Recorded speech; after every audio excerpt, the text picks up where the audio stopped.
Good afternoon. Today's shir is Elishmas Elimelech ben Levi Yitzchak, William and Helen, Rachel bas Yosef, David ben Abraham, Fred ben Richard, Tzvi Dov ben Chaim Pesach, Yitzchak ben Sarah, Devorah bas Yitzchak, Avram ben Mordechai David, Reuven ben Shmuel, Shoshana bas Elchanan, Yeshua ben Shmuel, Chana Golda bas Yisrael, Yaakov ben Yitzchak, Chaim ben Fege, Mordechai Netzach ben Rivka, Rachel bas Yosef, Eliezer ben Yaakov, Chaim ben Gedalia, Zalman Leib ben Moshe, Chaim Elio ben Yosef Moshe, Amichai ben Yaakov and Gedalia ben Tzvi, Reuven, Leila Nishmatam. Today's topic is, may Beit Din give a get without the husband's consent. The case in Tzfat, just a couple of weeks ago, this husband was in a coma, is in a coma for many years. He's like a vegetable nebuch. And the Beit Din decided, his wife was an aguna, and Beit Din decided that what, Yochanan, to give a get. Now, which is very problematic because only a husband can give a get. And the husband never commanded the Beit Din as a shliach to give a get, and yet the Beit Din took it upon themselves to what? Act on behalf of the husband, even though he doesn't know what's going on, in order to release the wife to remarry. So, before you know it, Pesach is coming. I don't want to scare you. At the Seder, we say, this year we are captive slaves. Next year we will be free. Yechiel, you know any captive slaves? How do you say it to Seder? But this year we are captive slaves, and next year we're going to be free. Do I know any captive slaves? Do you know any? Well, and a woman, aguna, Elisheva, a woman that her husband doesn't give her a get, she's trapped. She's like a captive woman. So every woman that's an aguna, that the husband doesn't want to give her a get, she's trapped. So we hope that the Chachamim, the Beit Din, will be able to find a solution, right? We have many captive women in Israel and also in America, and they are captive because they are agunot. They cannot remarry. The Maram of Rottenburg, the great tzaddik who lived in the 1100s, writes that it's a big mitzvah in order to free an aguna. He says, according to Kabbalah, releasing an aguna brings the final redemption closer. So the question is, how do we go about doing that? According to the Torah, only a husband of his free will can what? Divorce his wife. Here you had a case in Tzfas a few weeks ago. The husband was out of it. He's in a coma for years. And yet Beit Din decided to act on his behalf in order to what? To free her.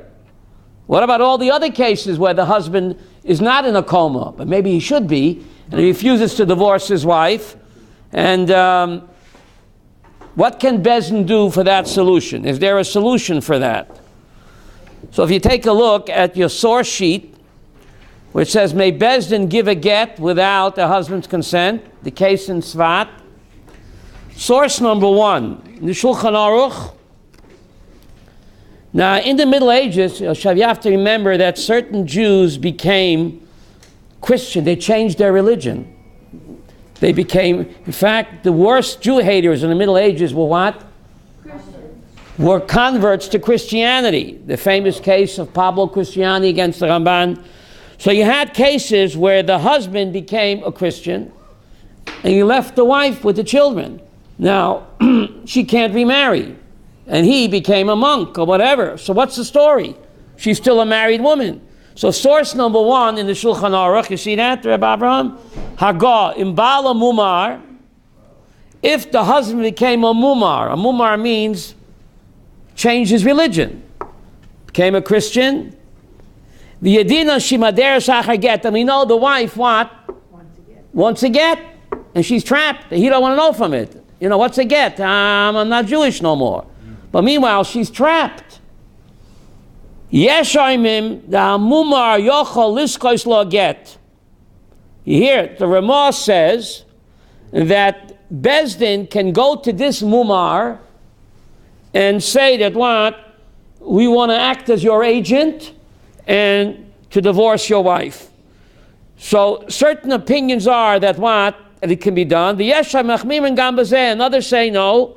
Since he doesn't believe in the Jewish religion anymore, whatever he said doesn't mean anything. But there is a lenient opinion that yes, Beit Din can send an agent to the monastery, Yechiel, and say, Pablo Cristiani, alias Yankel Shmerel, your wife is trapped, she wants to get out. Can we act on your behalf?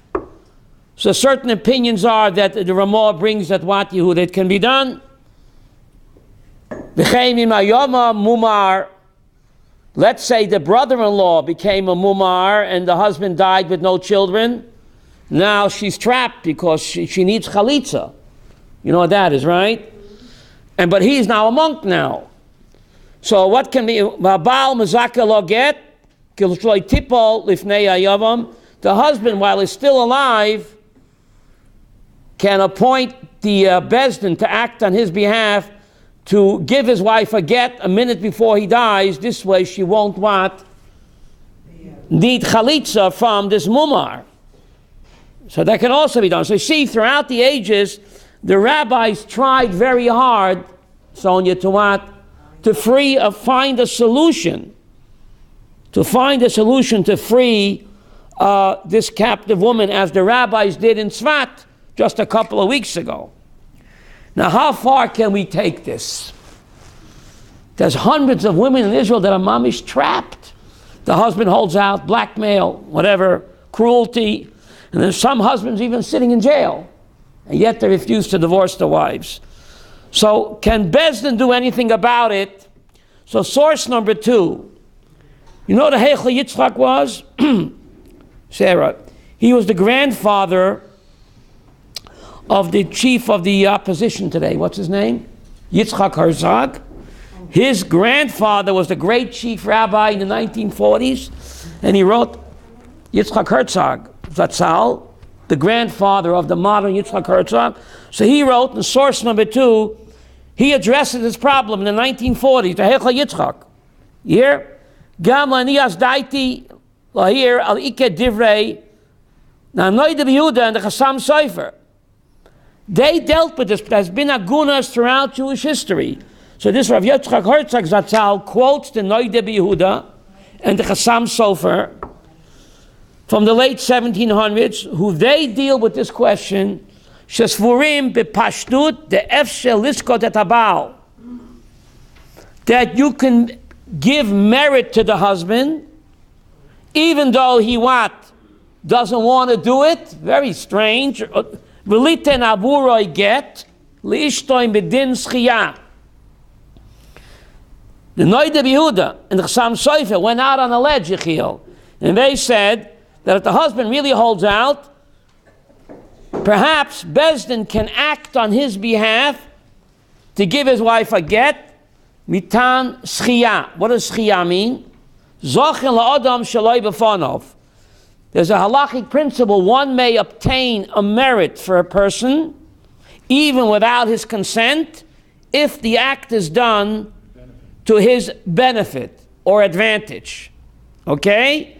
So that's a tremendous leniency here. One may obtain a merit for a person even without his consent, as the Beit Din did in Tzvat. The guy is in a coma, but the act is to his advantage. He doesn't want his wife to be what? Trapped. So Beit Din, what? Isn't that the one where his father would not let them? That's another story. That's Kasha Varnishkis. No, Rivka, that's two separate cases here. No, we're talking about the case, the guy's in a coma. There's another case here where the father told the husband not to give the wife a get, so he sat in jail because the husband's in California and then the father is here. So Chassam Sofer and Noide Yehuda say that it's possible. Now he doesn't know it's a merit, but it's a merit not to be cruel to his wife. You can't be cruel to any human being, and certainly not to what? To your better half. So perhaps it's a schus, Rabbi Avraham. It's a merit, even without his consent, if Beit Din will act to his advantage, to stop being cruel to his wife. Zochin la'adam. Zochin la'adam shaloi b'fanav. We give merit to a person even without his consent, if it's what? To his benefit. Now, is it to his benefit? Stop being cruel to your wife, I think it's a benefit, no? Ukamo shechiach hachsam sofer, amazing. Mechiras chometz shel chaveiro, v'shoach chamishis zochel adam. Let's say you know your friend is not religious. It's Erev Pesach. Now he has chometz in the house. Once Pesach comes in, Rav Avra, every minute that he has chometz in his house, the clock is ticking. He's over 2 lavan every minute. Bal Yerah, Bal Yemotzeh. If he didn't sell his chometz, you go and you sell his chometz to a goy for him without his consent. Is that valid? Yes. Zochin la'adam shaloi b'fanav. It's a schus for him. Why is the schus? You're saving him from 2 lavan to have chometz in your house. On Pesach, every minute it's like eating pig. Twice. So if you go and you sell your friend's chometz against his knowledge or against his consent, the Chassam Sofer rules that it's what? It's valid. Zoch Adam Shlai B'Fanav. So the Chassam Sofer wants to apply that to a cruel husband.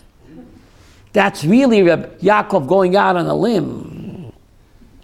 So Rav Yitzchak Herzog doesn't know if he agrees. Now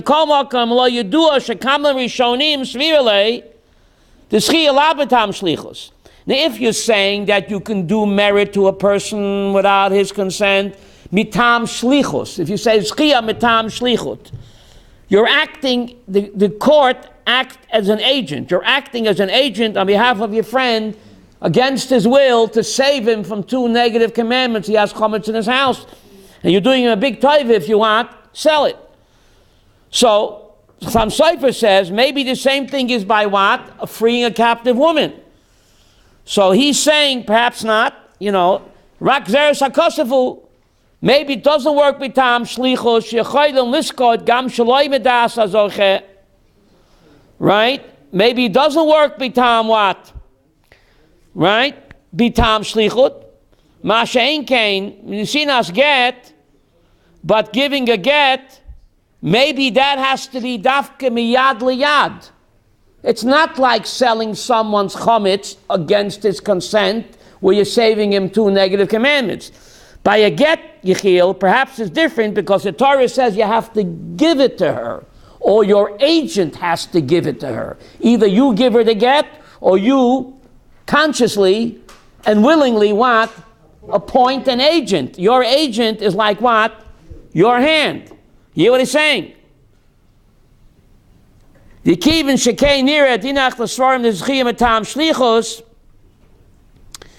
if you say that you're giving merit to a person, that's like his agent even if he doesn't consent to it, and if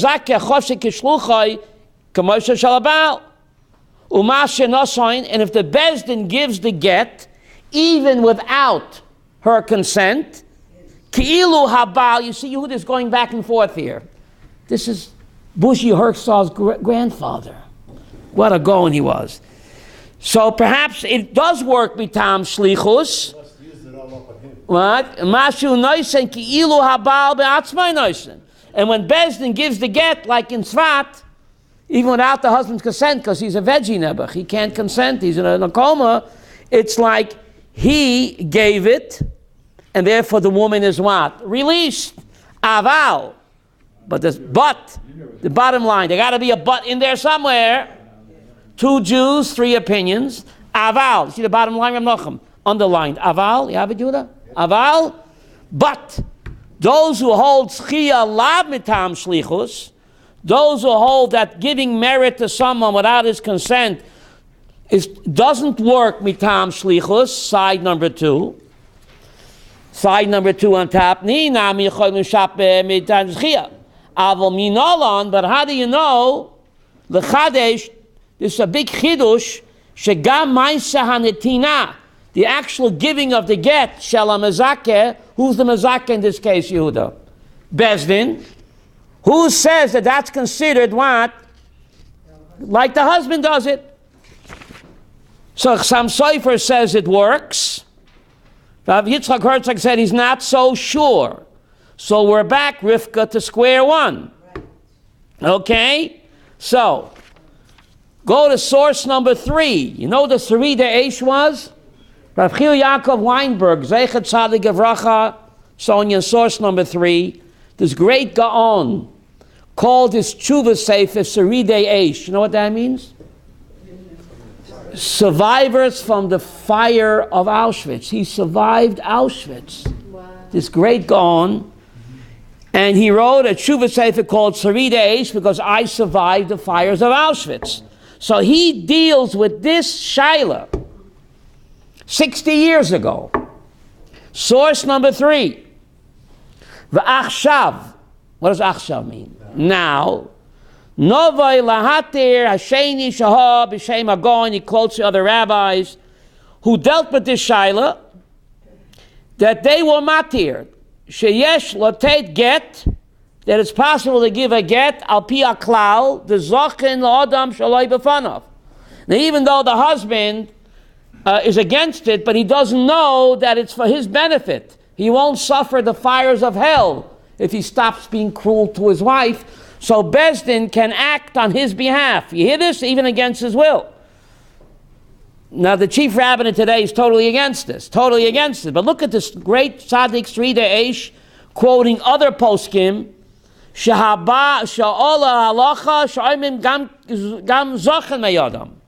It can be done.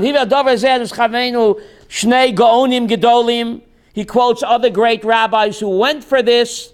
Hagoin bal petach habayit, v'hagoin bal be'er Yitzchak, v'shneim heviu et adin. And he quotes the Shulchan Aruch Yeridea. The misharetet yechoil lahafish chala b'loy das habal. There's another case. Another case. You can't eat your food unless it was tithed. It's tevel. Let's say the owner of the house didn't tithe his food, and he's not religious. The servant working there can be mafish chala even without his consent. You hear this? Because it's a merit for him. Why is it a merit for him? Otherwise, you're eating tevel. You eat food with chal and truma not taken off, it's eating tevel. So his benefit, even though he doesn't know it's for his benefit, he won't go to hell. Ushneim meviim das harambam, she'posek behilchas trumais, she'tiram shaloi b'shus trumasai truma. Even when the owner of the challah, or the owner of the wheat and the grain says, I don't want to tithe, I don't believe in it. Don't you tithe my crops, don't you take challah. And the servant goes and what? Does it? Bingo, what? It works. It works. Because you're saving him from hell. Eating untithed crops or bread that challah wasn't taken off is a serious sin. So you hear. So Beis Yosef Yeridea das harambam the b'shlichos loy boy das. Yiddish, if it's for someone's merit,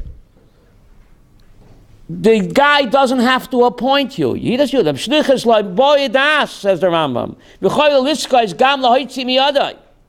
So even when it's costing him money, when the servant takes off Truma and Meiser, the balabas is losing that, right? He doesn't eat that. It works, even if he doesn't want it.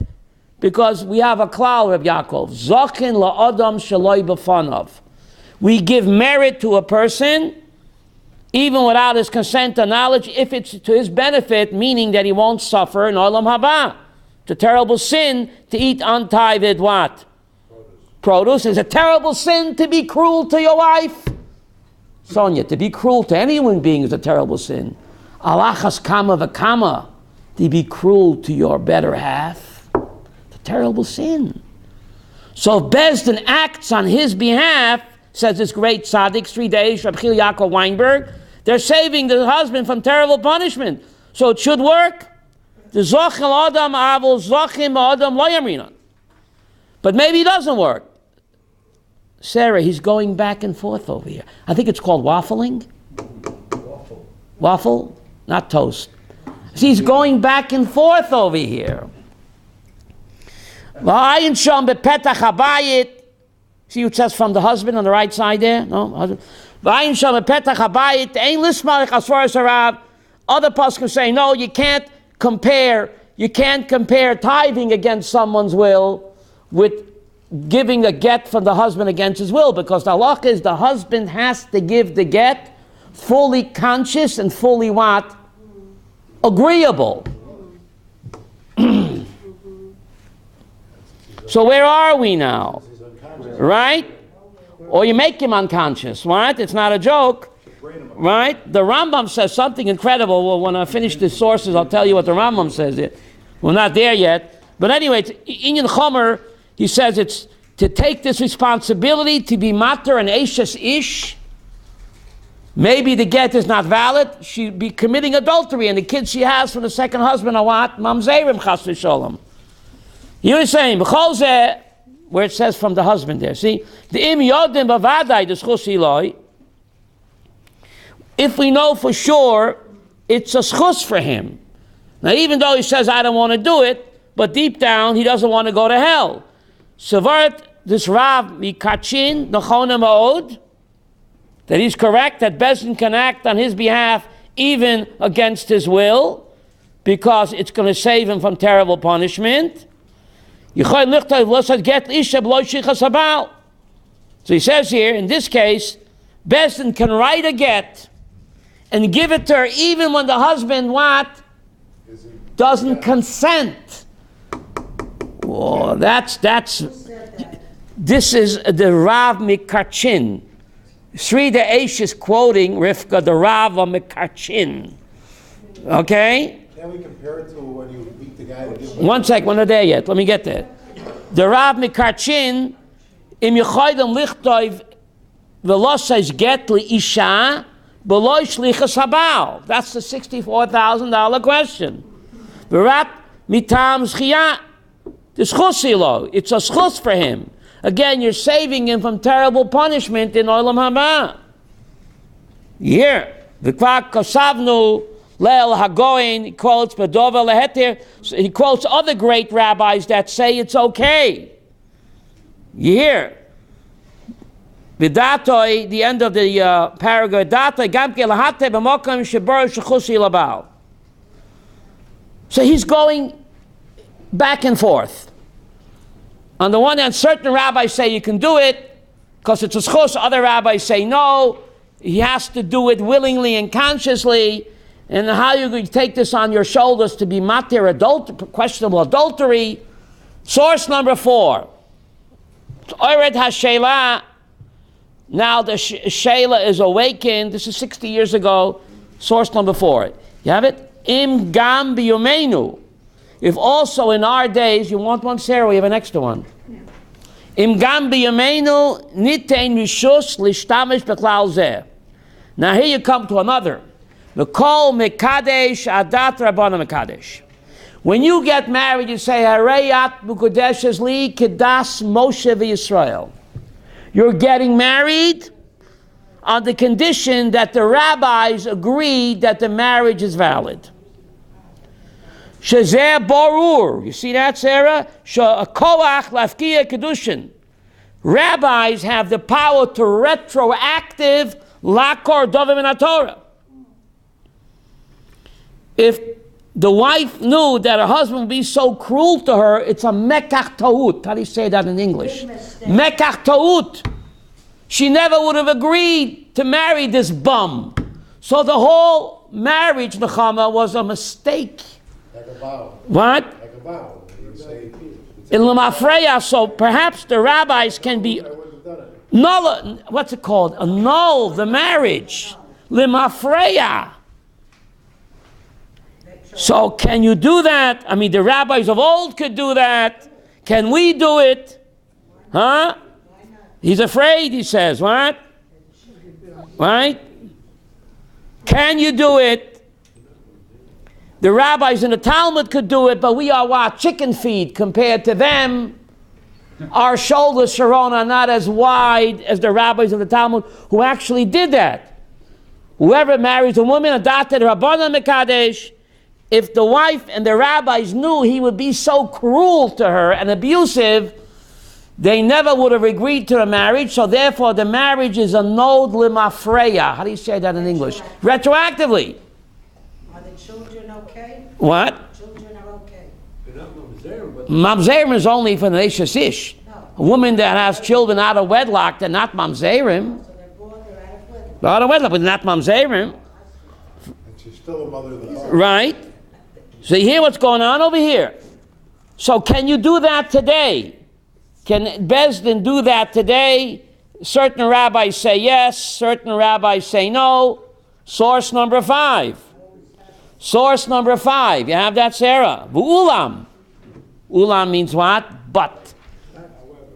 However, Hatam Damchola Mekadesh, anyone who marries a woman, a daughter, a Bona Mekadesh, marries her Kedas Moshe Israel. That what? With the Tanai, that the rabbis will agree you're not going to be abusive. L'shitas kama mimna rishon. Listen to this punchline, Rabbi Yaakov. L'shitas, source number 5. L'shitas kama mimna rishonim, kilo asa Tanai. What a tremendous leniency, Sharona. Wow, can you show this to Rabbi Yitzchak? I think you'll like the source sheet. Look at the source number 5. Certain Rishonim say, what do you mean if you get married, Kedas Moshe Yisrael? It's like a Tanai. How do you say that in English? A condition. B'shas Kiddushin. I'm marrying you, honey, on the condition I'm not going to be a lowlife. I'm not going to be cruel and abusive, because the rabbis won't like that. Al menashe yirtzu chachamim. That the rabbis would agree that I'm a mensch. V'doim al mashe yirtzu abba. Yesh la mishchora, shegam lonu yesh reshus lekach. We can also do that. Our shoulders are just as wide as the rabbis of the Talmud. Rabbi Avram, you listening to this? Shrei mekadesh toiles atanai, loy v'das chazal, el rabbanim mesadne kiddushin. The one who's marrying his wife, he says, Kedas Moshe v'Yisrael. Moshe has been dead for 3,000 years. Who's Moshe's representative? The rabbi who's performing the service.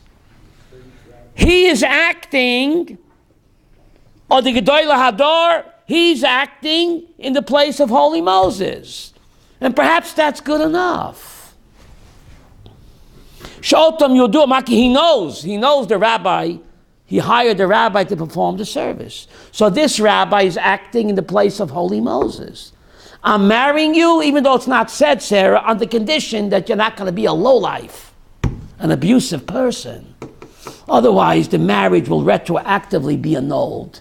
It's unspoken, Mrs. Lapp, but it's implied. V'aleim hu mitchavein. What's the next word, Yehuda? B'mirosai, he says, Kedas Moshe v'Yisrael.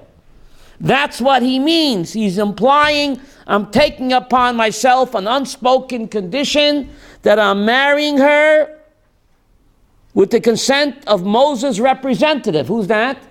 The local rabbi. Umadua. You see that, Sharona? Madua. Loinucha lishtamish beklauze b'kamatzarech. So he says, why can't we do that today? You know this great rabbi was? Sri Da'esh, a superstar. Today they don't stack up to him. He said, why can't I do that today? A rabbi, Yiftach bedoro kishmuel bedoro. The Talmud says, Yiftach bedoro kishmuel bedoro. Who was the greatest of the judges? Shmuel HaNavi. Who was the least of the judges? Yiftach. Yet the Talmud says, Yiftach bedoro kishmuel bedoro. You got to work with what you have, Evelyn. Right? You got to work with what you have. Yiftach couldn't hold a candle to whom? Shmuel. And yet, he's the shofet. You got to give him the same respect and the same dignity as Shmuel. So this is what the rabbi is saying over here. Why can't I use this Kedas Moshe Yisrael to free this Nebuch captive, abused woman? He this great rabbi 60 years ago. They quote other great Rishonim, Shepilpul b'inyan adome, Avolo matzati shimbirer, So he's going back and forth, and I just can't decide the final punchline. You hear what he's saying? Shaloi nimtza shim posek lahatir eshes Yisrael shehimer v'rak. So anyway, is that called waffling, Yehuda? Flip-flop. Yeah, they make a decision. 6. Rivka, 6. Let's go to number 6. Number 6. You don't have a paper. You want a paper? So what? I'm translating for you. Number 6. V'odapam. This great rabbi was pained. Do you know Rabbi Yosef, right after the Yom Kippur War, there were 900 agunos, over 900 MIAs. They couldn't find the body. There was no body, couldn't find a body. Over 900 living widows of Chayalim. Rabbi Yosef sat day and night for months until he found a heter to free them. He was a great man. He had very wide shoulders. They don't sign a get when they go into battle like they Well, King David did that. Rabbi Abraham. They didn't do that in the IDF, but King David's soldiers, they gave the wife a get, MIA, but they didn't do it in the Yom Kippur War. So this great Rabbi Adia sat up days and night for months till he found what? A heter to release these women. After the Second World War, there were thousands of agunos. The husband disappeared without a trace. Nobody. I ain't got nobody. Nobody. Thousands of agunos. Rabbi Moshe Feinstein gave a heter to remarry thousands of agunos. Very problematic, nobody. And yet his Beit Din was done. He had rachmanis on these women, and he said that the husband is dead, even though there's no body, there's no way he could have survived Auschwitz. But he went up in smoke, and he gave the heter. Thousands. One day, on a Friday morning, he's sitting with his yeshiva, giving a shiur. A woman bursts in, screaming, "Rabbi, what have you done to me? You destroyed my life. You gave me a heter to remarry." And I did, and I had a couple of kids, and my husband came back. He came back from the dead. "Rabbi, you destroyed my life. My kids are mamzerim." Now this is documented. Yeshiva, Talmidim. Moshe Feinstein, Zatzal, was such a calm person. Never got excited. Never got angry. This woman comes in screaming, "Rabbi, you ruined my life." He gets up, he turns white. He says, "Ligner! Ligner! Du bist a Ligner!" He begins to scream and shake. The Talmidim thought he was going to have a heart attack. He keeps calling a liar. Hundreds of Talmidim sitting there. "Du bist a Ligner! Du bist a Ligner!" Screaming at her. "You're lying, you're lying, you're lying." Yeah, they said, "Rabbi, take a pill and lie down." He was gonna have like a heart attack. But he kept screaming at her until what? She admitted that she's lying. 1 minute. Why is she lying? A few months before that, she had a dispute with her landlord about rent money, about the lease. So the landlord and this woman came to Rav Moshe Feinstein, and Rav Moshe ruled against her for the landlord. So it cost her thousands of dollars in rent, in Maisa with the rent there. So she had it in for him. So she wanted to betray him, to say that he was matei and eshes ish, and it would be bashmutzen him. How do you say bashmutzen him? Slander him. He doesn't know what he's doing. Ruin his reputation to get back at him because he ruled against her in a monetary dispute with her landlord on the Lower East Side. So he kept screaming at her until what? So the Talmidim were shocked. They said, Rebbe, what are you, a Navi? How did you know she's lying? He says, I'm not a Navi. I'm not the son of a Navi. But if me and my Beit Din ruled that what? That the woman is an almana, that the husband is dead, there's no way he could be alive. Because the Mishnah says, Da malamala nimcha. If you want to know how God rules above, is she an almana or not? What does God say? Don't ask me, mimcha. Mimcha. If me and my Beit Din decided that what? She's a widow, there's no way in hell that he could be alive. You hear this? There happened a case in the Noide Yehuda that we're talking about over here. Was Matir and Aguna. You hear this? And the husband came back to town. He came back. So the Noide Yehuda said, listen, either you're a demon or you're a ghost. You better get out of town quick. He said, either you're a shed, you know what a shed means? A demon, or you're what? Night of the living dead. If me and my Beit Din rule that you're dead, you must be dead. You better get out of town quick. I know a case that You hear? it really happened. The husband was in Russia. Right. Communist. The wife, they thought he was, killed in the war. Right. And somebody found him. Yeah. But if Beit Din rules, that's the case. Now, what about our problem with the Agunas in Israel? So source number 6. V'od hapam. What does that mean? See source number 6? Again. Ani chayzer. Umishanan. He kept them up at night. He had machmonas. All these widows are crying to him. I repeat, shekol ma shekatafti palpalti b'tshuvazi. All that I wrote, palpalti, means going back and forth. Eino elo ketalmid hadon lifnei rabbaisav. I am only like a disciple in front of the great rabbi. He's very humble. He was the great rabbi, but he said, I'm only katalmid in front of the great rabbis. And it's too hard for me to give a final psak. Go to the Gedoyla Hador. Who's that? Him. But he says, no, v'loy ish kamaini. Don't go to a plain person like me.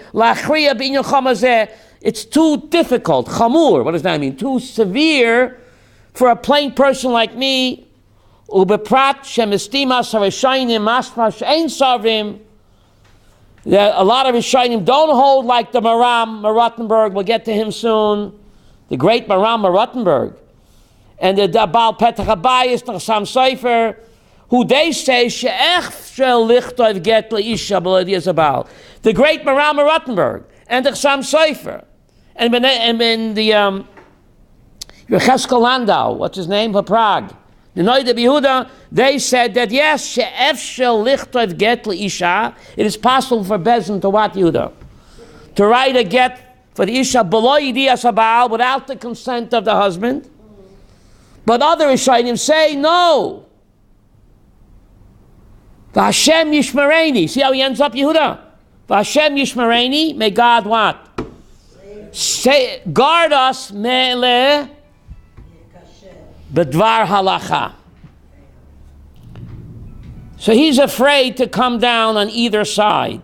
But he presents the case that certain great rabbis, Elisheva, were for it. The great Maram Rottenberg, what happened to him? The great Maram Rottenberg, in his tshuva, to release an aguna, said, Mekach ta'ut. A Mekach ta'ut in the 1200s, Yehuda. A marriage under false pretenses. Had the wife known that her husband was so cruel and abusive, she never would have married him in the first place.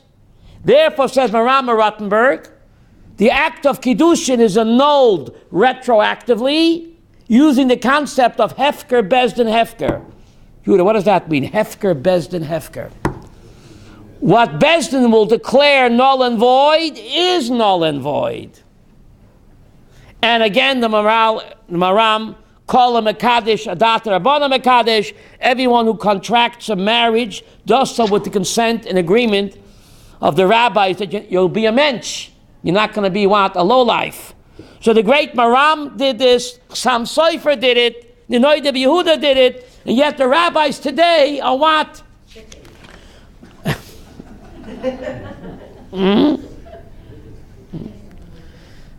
They're afraid.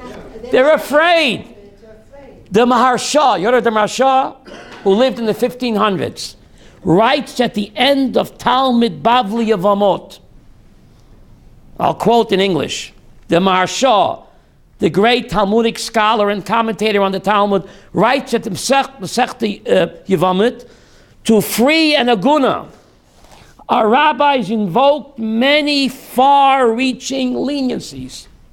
And he concludes, the Maharsha, at the end of Masechta Yevamot, God must grant courage to rabbinical judges so that trapped and captive suffering wives will be blessed with peace and domestic tranquility. The great Maharsha. Now you hear this? So the rabbis today have to stand up. The Rambam. Amazing Rambam, the laws of Gittin. Now, according to halacha, the husband has to give the get free will with his consent. Says the Rambam, a get imposed on the husband against his will is invalid according to the halacha. Yet, Reb Nachum, the Rambam rules, if Beit Din decided that he's an abusive husband, and the wife wants out, and the husband still refuses to give his wife a get, says the Rambam, he is beaten up until he says, I agree. The Rambam says that such a get is kosher and valid. It's like a contradiction. First, the Rambam says, Evelyn, that the husband cannot be coerced to give a get. If he gives it against his free will, the get is what? Not valid. She's still married. On the other hand, the Holy Rambam says, once Beit Din decides and paskins that what? He must give the get because he's an abuser.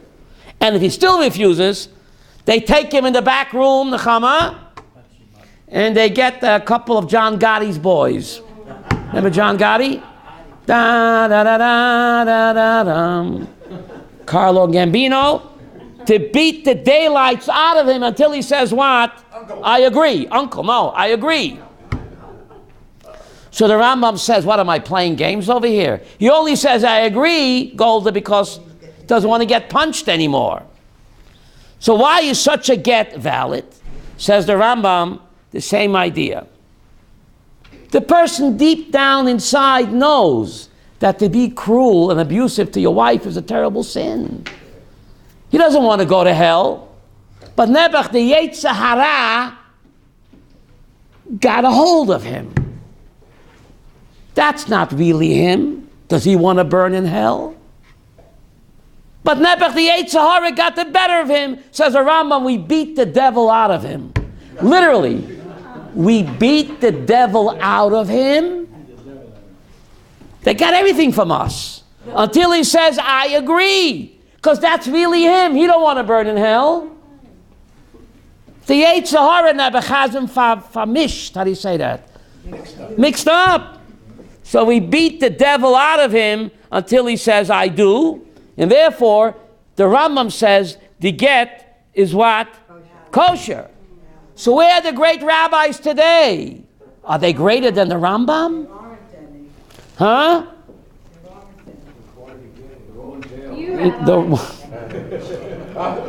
Don't remind me, buddy. Don't remind me. We have a president who just left jail, Moshe Katzov. We have a prime minister still in jail, Olmert. Our interior minister was in jail. Our current prime minister, the police say, belong in jail. No. Yes. The police say the current prime minister belongs in jail. when you ask an Israeli politician for his cell number, takes on a whole different meaning.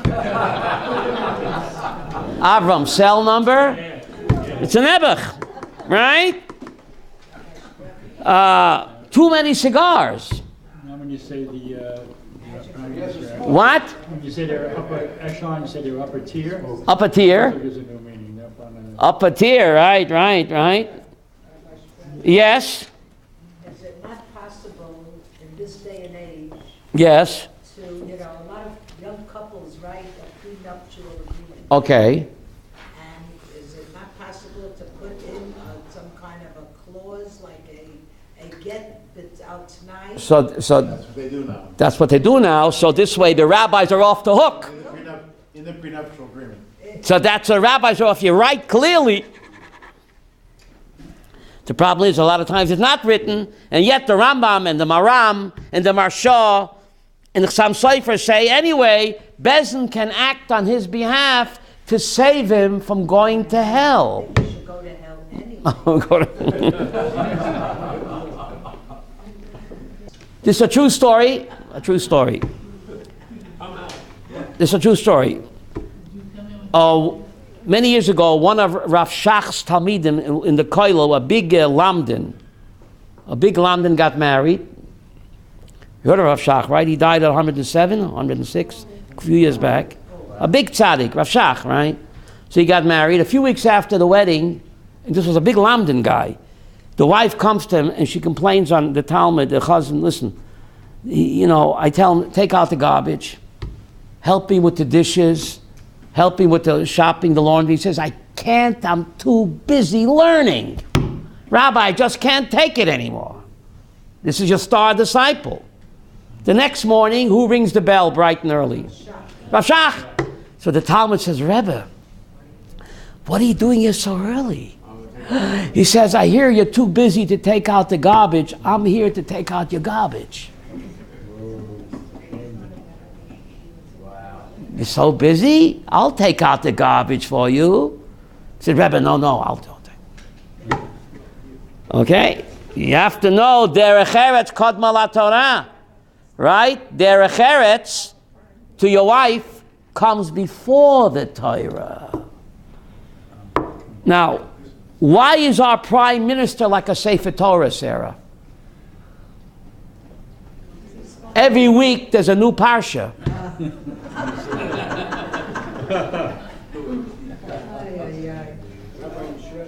What? Did you get that? Yeah, I got it. Okay. There's a marshal. Go ahead. Years ago, let's say in the shtetl in Europe, people were poor, and they would check the cat, they'd kill an animal for that week, and they would find a shiloh. Right. So they would go to the Rav. Right. Right? So the Rav would prosecute the shiloh. Right. Whether it's treif or not, yeah. The shiloh was on the behemoth. Right. Right? Not on the Rav. The problem we have now is the shiloh is on the Rav and not on the behemoth. Because? Because we all kind of rabbis, right?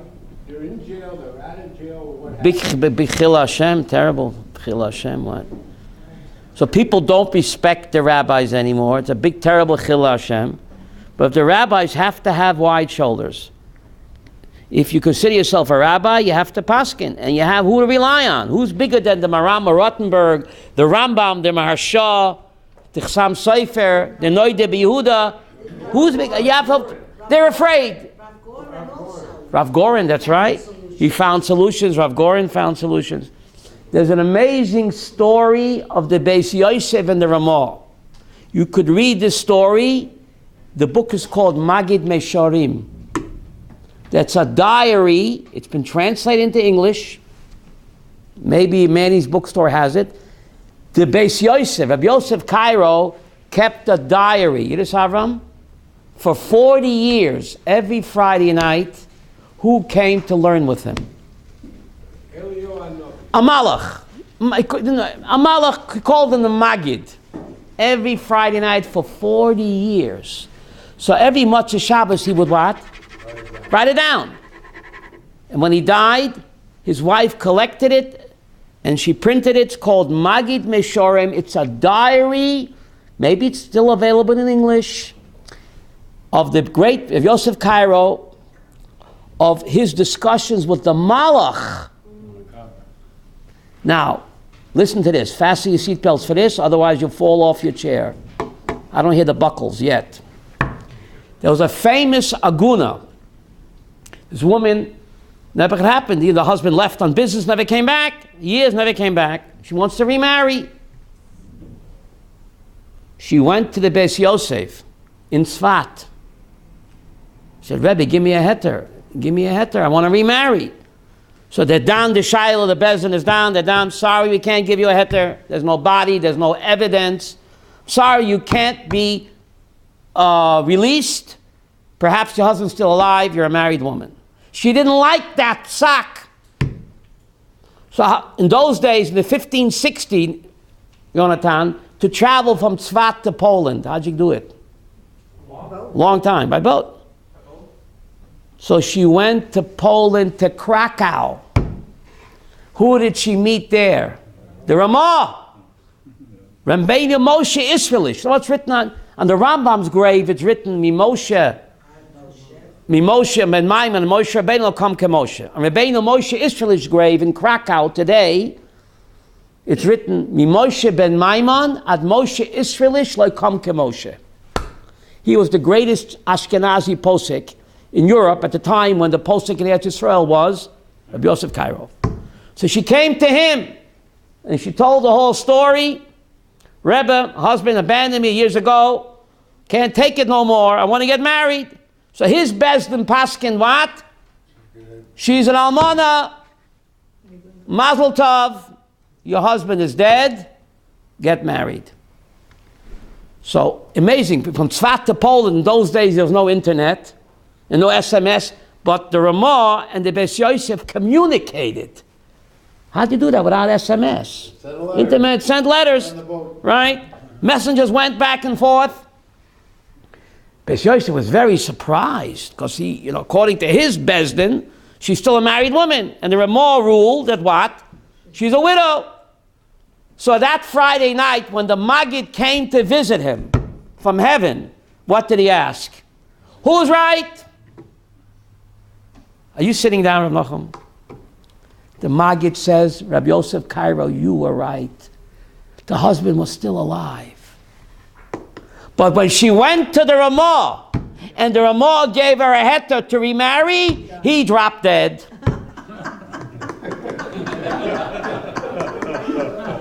You hear what the Maggid said? Because Dama Lamala Mimcha. Once the Ramah ruled that she's a widow, she became a widow. He had to be eliminated. Jonathan, this is documented in the book called Magid Mesharim, the diary of Rabbi Yosef Cairo. It's in English. I don't know if the copies in English are still available. Isn't it incredible? You could read it. From 1560. Once Ramah paskin that she's a widow, Reb Nachum, then God said, listen, I got to make her a widow. So he had to get a heart attack. The awesome power of what? Of courageous rabbis with breite places. How do you say that in English? Broad shoulders. Right? That's what we need. That's what we need. That's right. Thank you very much.